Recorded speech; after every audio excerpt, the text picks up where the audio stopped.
네, 안녕하세요. 오늘은 비와 비율 단원의 첫 시간입니다.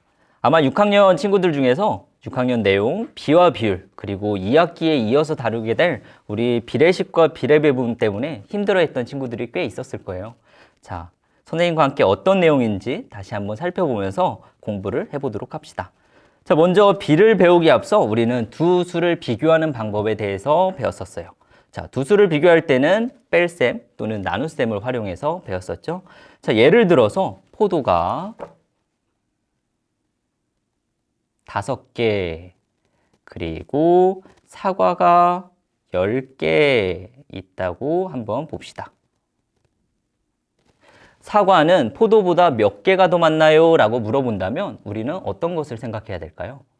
네, 뺄셈을 생각해야 될 거고, 문제를 바꿔서 사과는 포도의 몇 배인가요? 몇 배가 더 많나요? 라고 물어보면 우리는 나눗셈을 생각을 해야겠죠. 자, 이렇게 비교하는 방법에는 뺄셈 또는 나눗셈이 이용된다는 것을 잘 기억하면 좋을 것 같습니다. 오늘 배울 내용은 그 중에서도 나눗셈을 이용한 내용이에요.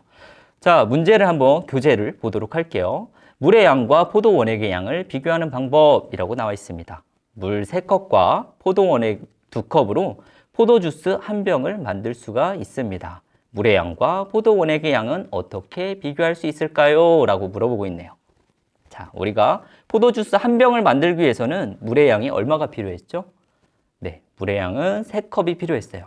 그리고 포도 원액은 2컵이 필요했죠? 자, 만약에 포도 주스 2병을 만든다고 하면 물의 양은 몇 컵이 필요하다고 할 수 있을까요? 네, 6컵이 필요하다고 할 수 있을 겁니다. 그리고 포도 원액의 양은 4컵 필요하다고 할 수가 있을 거예요.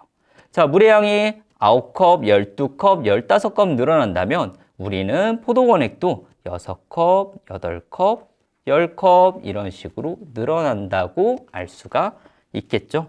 자, 이 표를 보니까 이렇게 모두 일정하게 늘어나고 있어요. 우리는 그래서 물의 양과 포도 원액의 양을 이렇게 비교할 수 있을 겁니다. 물의 양이 3일 때 포도 원액의 양은 이만큼이 필요하다라고요. 자, 그리고 이렇게 두 수를 비교하기 위해 이것만은 꼭 기호를 볼게요. 두 수를 나눗셈으로 비교하기 위해 이렇게 생긴 기호를 사용해서 나타낸 것을 우리는 비라고 했습니다. 자, 앞에 나온 것처럼 두 수 3과 2를 비교할 때 우리는 이렇게 쓰고요. 읽을 때는 3대 2라고 읽었어요.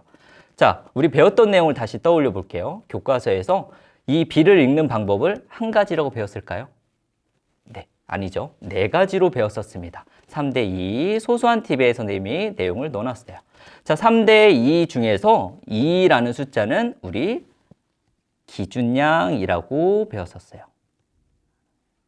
그리고 앞에 있는 수는 비교하는 수, 비교하는 양이다 라고 배웠었죠. 자, 우리가 일반적으로 비교를 할 때는 무엇인가를 기준으로 두고 이렇게 비교를 하잖아요.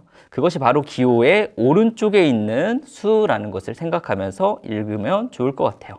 자, 따라서 이 비를 읽을 때에는 3대 2도 있지만 이 기준에 대해서 얼마이다 라는 식으로 2에 대한 3의 비 또는 이 순서만 바꿔줄 거예요. 3의 2에 대한 비, 마지막으로 3과 2의 비 이렇게 4가지로 불렀습니다.